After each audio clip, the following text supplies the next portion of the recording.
Hello all, क्या हाल चाल। एक ऐसा टॉपिक जिस पे अच्छे अच्छे स्टूडेंट भी नहीं समझ पाते हैं कि आईटीसी कैसे ली जाए। खास करके कैपिटल गुड्स पे आईटीसी लेने का तरीका क्या है। एक प्रोफेशनल भी इसको पढ़ किसी का केस होता है तो एक बार पहले पढ़ता है, उसके बाद इसको कंप्लीट करता है। आइए इस पार्ट को बहुत ही सरल तरीके से मैं आप लोग के सामने लेके आया हूँ। आइए स्टार्ट करते हैं इस वीडियो को। जैसा कि आपको हेडिंग में दिख रहा होगा, method of claiming ITC on capital goods, implication of rule 43। तो मैं यहाँ बताने वाला हूँ कि रूल 43 का मतलब क्या है, रूल 43 के बेसिक्स क्या है, आपको क्या क्या जानना चाहिए, तब आप रूल 43 पहुँच पाएंगे। हो सकता है वीडियो थोड़ी सी लंबी बने, लेकिन आपको रूल 43 बहुत ही कम टाइम में बहुत ही अच्छी तरीके से समझाने वाला हूँ। यहाँ पे बात कर लेते हैं कि आईटीसी कितनी होनी चाहिए, यूजफुल लाइफ क्या होनी चाहिए। पूरा इस पे बात होगी, पूरा डिबेट होगा इस वेबिनार में।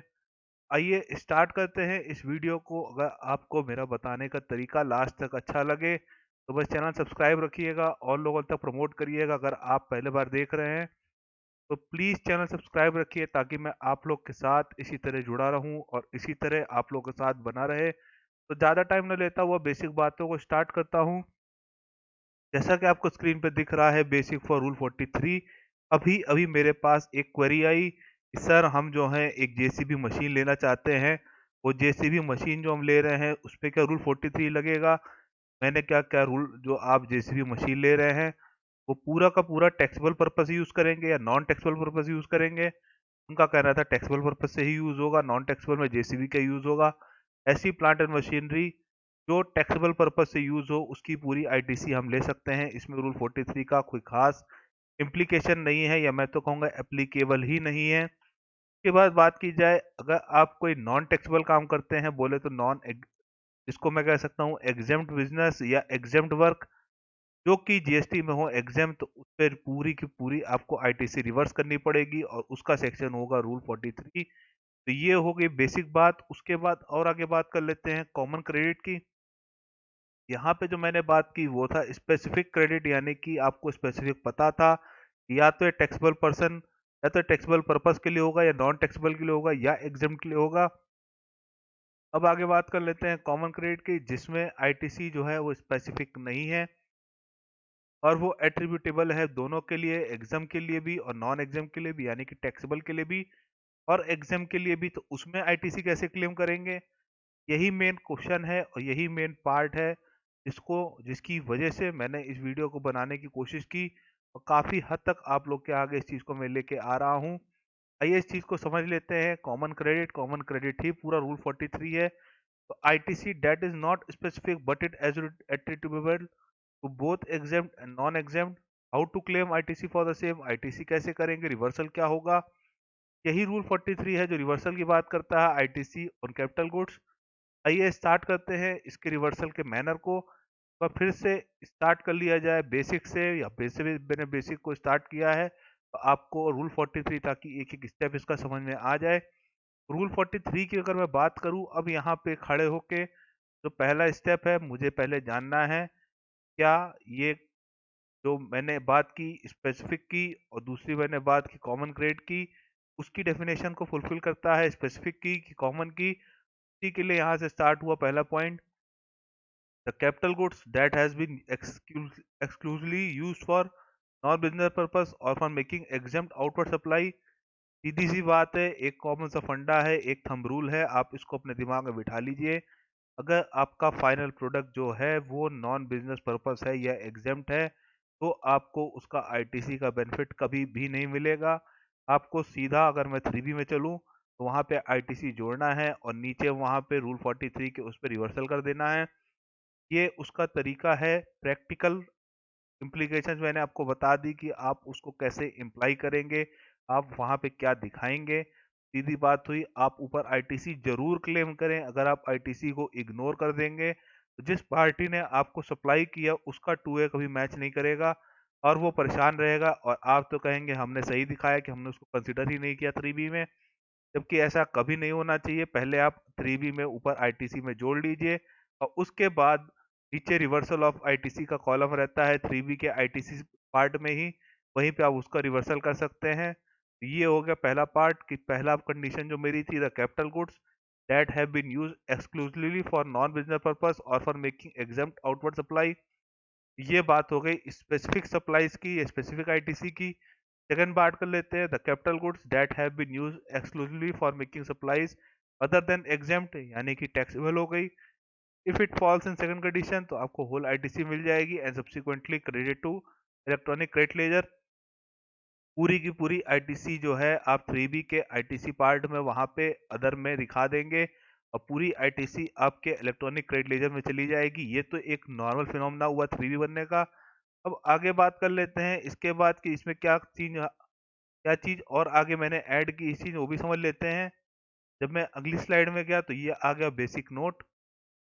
अब बात कर लेते हैं बेसिक नोट की। कई लोग जो यहीं से स्टार्ट करते हैं, मैंने इसको जानबूझ के बीच में रखा है।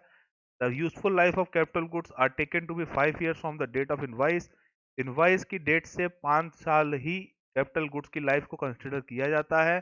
अगर अब आपकी बात कर ले फिर अपने रूल 43 की बात पे, तो जो कैपिटल गुड्स है वो अगर मान लेते हैं जिसमें रूल 43 इम्प्लाई होता है कि ना तो वो फर्स्ट पार्ट में आता है ना तो सेकंड पार्ट में आता है, यानी कि वो कॉमन क्रेडिट है जो कि आप नहीं पहचान सकते कि ये मेरा स्पेसिफिक जो है वो टैक्सेबल के लिए है कि नॉन टैक्सेबल के लिए है। And when the capital goods does not fall specifically under first part और second part, rule 43 come into existence the concept of common credit. अभी तक मैंने आपको जितना बताया वो सब के सब कॉन्सेप्ट थे कॉमन क्रेडिट के।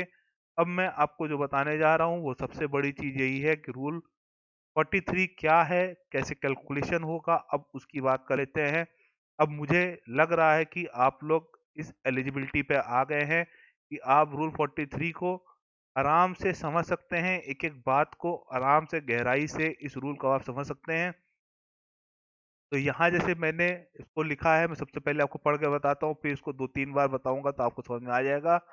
Formula for reversal of ITC for the same, यानी कि रूल 43 का फॉर्मूला क्या है।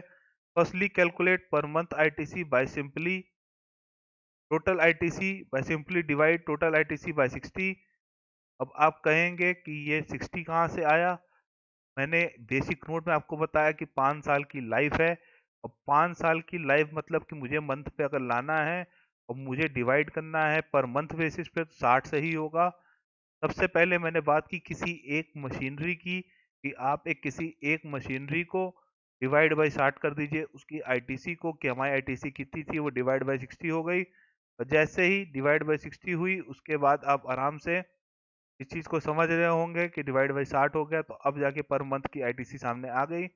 अगला स्टेप क्या होगा, secondly aggregate all capital goods as calculated in first step. तो अब सेकंड स्टेप हुआ कि ये तो एक मशीनरी की बात हुई, अब हम क्या करेंगे, सारी मशीनरीज का टोटल करेंगे। और जैसे ही सारी मशीनरी का टोटल होगा तो वहां पे फर्स्ट जो पहले स्टेप में जो एक आया था उस तरह डिवाइड बाय 60 जब 60 कर लेंगे तो टोटल जो आ गया उसको सेकंड स्टेप में ले लिया। यानी कि अब मेरे पास टोटल आईटीसी आ गई जितनी भी आपको यहाँ पे इस फॉर्मूले में लगानी है, यानी रूल 43 जहां जहां पे लगा हुआ है, यानी कि कॉमन क्रेडिट मेरा जितना भी है। पहले मैंने किया एक मशीनरी का टोटल, उसके बाद मैंने सारी मशीनरीज को टोटल कर लिया। अब टोटल मेरे पास आ गया, टोटल कॉमन क्रेडिट मेरे पास कितनी है। अब सिंपल बात क्या है कि third apply formula exam turnover upon total turnover into ITC of common credit. जितना आपका कॉमन क्रेडिट की आईटीसी तो उसको ले लिया। इन शॉर्ट बात की जाए बहुत सिंपल तरीके से तो यहाँ पे सीधी बात ये हो गई, exam turnover upon total turnover निकालने का मेन रीजन क्या है आप खुद समझ सकते हैं। यहाँ परसेंटेज मिल जाएगा कि कितना टर्नओवर का मेरा परसेंट है जो कि एग्जेम्प्ट है टोटल टर्नओवर से, और उसी परसेंटेज के प्रोपोर्शन में मुझे आईटीसी का रिवर्सल करना है। सपोज दैट मान लेते हैं कि 20,000 रुपए मेरा एग्जाम टर्नओवर है और 1 लाख रुपए टोटल टर्नओवर है, तो 20% सीधा सीधा हो गया। और आईटीसी मान लेते हैं 1 लाख रुपए, तो 20,000 की आईटीसी का रिवर्सल मुझे उस पीरियड में लेना पड़ेगा, उस मंथ में लेना पड़ेगा। अब आप बात कर लेते हैं कि कॉमन क्रेडिट का कैलकुलेशन कैसे होगा, जो कि और बेसिक बात है। ये तो 1 महीने का कैलकुलेशन हो गया। अब उसके बाद सब्सिक्वेंटली आगे क्या बनेगा, तो यहाँ बात हुई कि 5% आपको डिडक्ट करना पड़ेगा कॉमन क्रेडिट से हर क्वार्टर।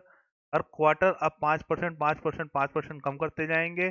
कॉमन क्रेडिट के प्रोपोर्शन से, और जैसे ही 5-5% करके आप इसको कम करेंगे तो कॉमन क्रेडिट धीरे धीरे धीरे करके कम होता जाएगा, और लास्ट में जो रिवर्सल होता जा रहा है कॉमन क्रेडिट का, वो रिवर्सल हो रहा है सिर्फ और सिर्फ आपका एग्जेम्प्ट आइटम के प्रोपोर्शन में, यानी कि एग्जेम्प्ट टर्नओवर के प्रोपोर्शन में। सीधी सी बात है, सीधा सा फंडा है, मैंने स्टार्टिंग में थंब रूल का वही यहाँ लग रहा है कि जितना पार्ट आपका एग्जेम्प्ट पे जाएगा उतना आपको रिवर्सल करना पड़ेगा।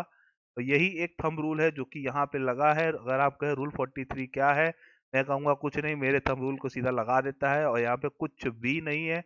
अगर आपको लग रहा था कि बहुत टिपिकल सी बात है तो इसको मैंने बहुत ज्यादा सिंपल कर दिया अपना थंब रूल देके कि आप सीधी बात समझ लीजिए सर, जिस चीज की आईटीसी हमको नहीं लेनी है, या कहें मशीनरी से मुझे दो तरीके के मैं गुड्स बना रहा था, एक एग्जाम था एक नॉन एग्जाम था, यानी वो मैंने जब टोटल टर्नओवर किया तो उसके बाद उसका जो परसेंटेज निकला एग्जाम्प्ट वर्सेस टोटल टर्नओवर का, तो वो परसेंटेज की आईटीसी मुझे रिवर्सल करनी है।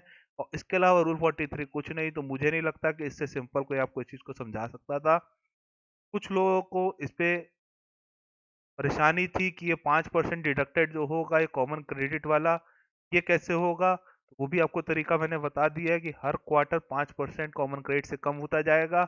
अब एक बार पूरी समरी की बात की जाए, इसको पूरे सेक्शन को मैंने जितनी चीजें आपको बताई, अगर मैं इसको समराइज करने की कोशिश करूं तो सबसे पहले बात हुई कि स्पेसिफिक क्रेडिट की, कि हमको पता है कि ये एग्जाम टर्नओवर पे जा रहा है या टैक्सेबल टर्नओवर पे जा रहा है, यानी कि एग्जाम सप्लाईज है या टैक्सेबल सप्लाईज है। रिजल्टेंट जो बन रहा है अगर एग्जेम्प्ट है तो पूरा रिवर्सल, रिवर्सल कैसे होगा, प्रीबी में पहले ऊपर पूरा लीजिए, उसके बाद नीचे रिवर्सल पे दिखा दीजिए। तो जिसका पार्टी जो आपको सप्लाई किया होगा, जिसने गुड्स का कैपिटल गुड्स का, उसका उसको सीधा 2s रिकंसलेशन मैच हो जाएगा, और नीचे जब आप रिवर्सल कर लेंगे तो आपकी आईटीसी भी फुल मैच रहेगी।